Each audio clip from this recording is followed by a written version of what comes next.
Pangsanlibutang ulat. Pinapatahimik ang mga skinwalkers.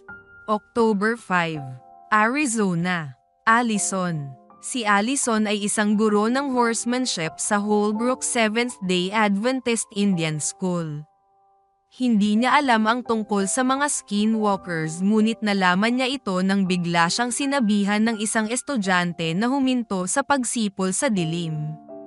"Huwag kang sumipol sa dilim," sabi ng batang si Kai.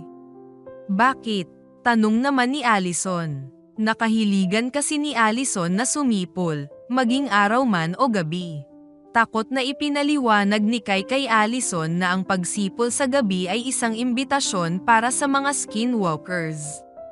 Nakagisnan na niya ito sa kanilang kulturang Navajo. Ang skinwalker ay isang mangkukulam na may kakayahang magbago ng anyo bilang isang hayop. Sinabi ni Allison kay Kai na ang Diyos ay tiyak na mas makapangyarihan kaysa sa sinumang skinwalker at inanyayahan niya si Kai na kung sasali siya sa team ng Diyos ay hindi na siya kailanman matatakot sa skinwalkers. "Kaya magpapatuloy lang ako sa pagsipol," sabi ni Allison. Nang makita ni Kai si Allison na hindi natatakot ay naisip niya na pwede din siyang maging bahagi ng team ng Diyos at hindi na din siya matatakot. Hindi lamang si Kai ang may takot sa skinwalkers. Gayon din si Enola na isang 15 taong gulang.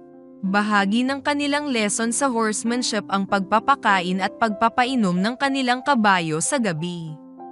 Kaya tuwing gabi ay nagpapasama si Enola sa isang kaibigan sa tuwing pupunta siya sa Kamalig para pakainin ang kanyang kabayo. Nagpaalam siya kay Allison. At dahil nakita ni Allison na may takot sa dilim si Enola ay pinayagan naman niya siya at sinabing huwag lamang silang magtatagal sa kanilang gawain. Tapos, isang umaga, sinabi ni Enola na nagawa niyang magpakain ng kanyang kabayo noong nakaraang gabi ng nag-iisa. Nasurpresa si Allison at tinanong pa ulit niya si Enola, "Hindi ka nagpasama sa kanino man?" "Hindi," ang sagot ni Enola. "Hindi ba may takot ka sa dilim?" tanong ni Allison. "Oo naman. Takot ako sa dilim. Kaya nga palagi akong nagpapasama kapag pumupunta ako sa Kamalig. Ngunit kagabi ay parang gusto kong masubukan na kung pupunta ako na mag-isa sa dilim ay kung ano ang mangyayari." Tugon ni Enola.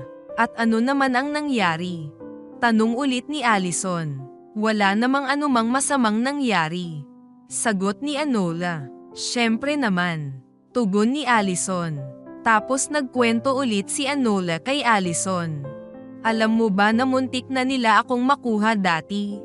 Ngunit aking natutunan na bakit nila ako kukuhanin dito sa loob ng campus," sabi ni Enola. "Ituloy mo pa ang kwento," sabi ni Allison. "Well, walang makakakuha sa akin na skinwalker kapag nandito ako sa loob ng campus. Minsan iniisip ko nga, paano kung itapak ko ang isang paa ko sa labas ng gate at nakatapak naman sa loob ng gate ang isa pang paa ko? Makukuha kaya ng skinwalker ang kalahati ng aking katawan?"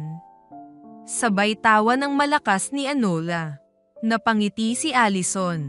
Natuwa siya na nasaksihan ni Enola ang kapangyarihan ng Diyos ng Langit sa Holbrook School Campus sa Arizona. Ang desisyon ni Enola na magpunta ng mag-isa sa Kamalig sa dilim ay napakaganda, dahil napatunayan niya sa kanyang sarili na ang Diyos ay karapat-dapat na pagkatiwalaan. Ang karanasang ito ay nagpaalala kay Allison na ang Holbrook ay isang tunay na mission school sa Estados Unidos. Salamat sa inyong 13th Sabbath offering na sumuporta sa Holbrook Seventh-day Adventist Indian School. Ang dalawang pinakahuling 13th Sabbath offerings para sa North American Division na nakolekta noong 2018 at 2021 ay nakatulong sa pagtatayo ng bagong Student Life Center sa campus, kung saan natutunan ng mga estudyante na ito ay campus ng Diyos at ang mga estudyante ay hindi dapat matakot sa mga skinwalkers.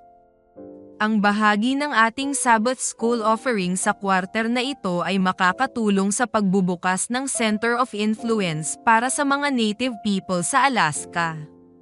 Salamat po sa pagpaplano ng masaganang handog.